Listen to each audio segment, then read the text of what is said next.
Hi Hi. guys, I don't know whether you noticed or not, but I was not making videos for the longest time. I hope all of y'all are doing well. So I was gone for 9 months, and as you can see, that my plants are not looking great.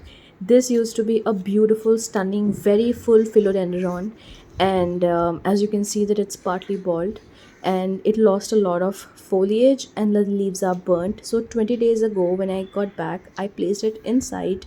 It was actually kept on the balcony. Yay, we have a balcony now. So I brought it in and I placed it in well lit area, as I would call it.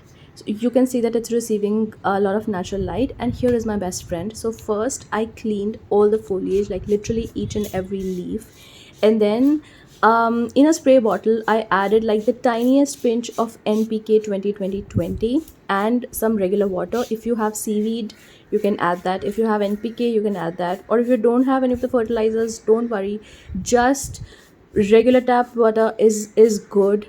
And I'm just trying to spritz all the leaves so that they stay hydrated, they look nice, they I'm just trying my level best to revive the plant.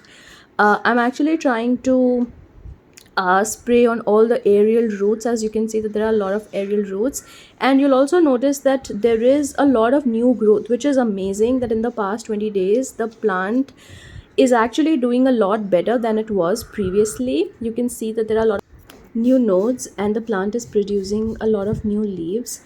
I'm also taking an opportunity to spritz on my other indoor plants. I have not really placed all the other plants, but if you would like to see, put it in the comment section below. I'm also planning to buy a lot of new plants. I'm trying to place them in the balcony. I'll keep you all posted. Until next time, bye bye.